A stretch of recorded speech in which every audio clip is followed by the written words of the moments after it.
Bonjour, nous sommes le dimanche 12 avril 2026 et le sujet est Apple et ses derniers CPU, les M5, notamment le M5 Max. L'Apple M5 Max domine les tests de performance. Les premiers résultats non officiels de Geekbench 6 pour le nouveau Apple M5 Max, notamment sur le MacBook Pro 16 pouces, montrent des performances records qui surpassent non seulement les processeurs concurrents d'AMD, mais aussi les puces Apple précédentes.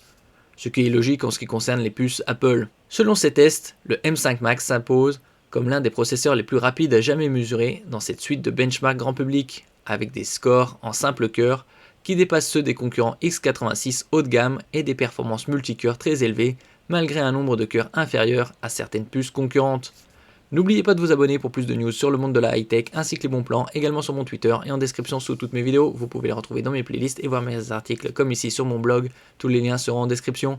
N'oubliez pas de mettre un j'aime, un commentaire, de partager et de cliquer sur les liens en dessous de mes vidéos pour soutenir la chaîne. Une architecture CPU-GPU plus puissante.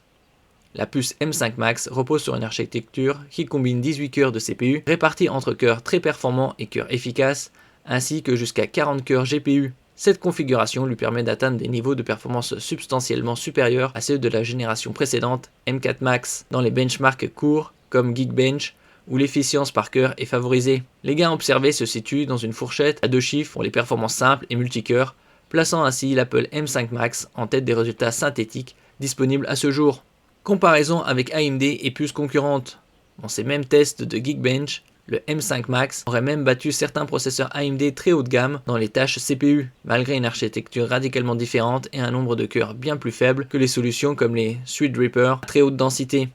Cette domination est en partie attribuée à la façon dont les benchmarks synthétiques favorisent les cœurs à haute performance plutôt que les architectures massivement parallèles. Bon, ça c'est des benchmarks, après dans la réalité, ça peut être largement différent. Limitation des tests et variabilité des mesures. Il faut toutefois noter qu'un certain nombre de sources indépendantes mettent en garde contre une interprétation trop simpliste de ces résultats. Les tests courts comme Geekbench ne reflètent pas toujours la performance soutenue dans des charges de travail prolongées où l'efficience thermique et la gestion énergétique jouent un rôle plus déterminant. Certaines analyses suggèrent que les gains réels en charge continue peuvent être plus modestes qu'ils n'apparaissent dans les benchmarks instantanés. Place dans le roadmap Apple Silicon. Le M5 Max marque une étape significative dans l'évolution des puces Apple Silicon, combinant des avancées CPU, GPU et un contrôleur mémoire unifié à large bande passante qui améliore les performances globales, y compris pour les applications créatives, l'intelligence artificielle embarquée et les workflows professionnels intensifs. La nouvelle architecture présentée récemment par Apple promet également des gains de performance pour les tâches graphiques et d'apprentissage automatique, grâce à des accélérateurs intégrés et un nombre de cœurs GPU plus élevé. Merci pour votre écoute et à la prochaine.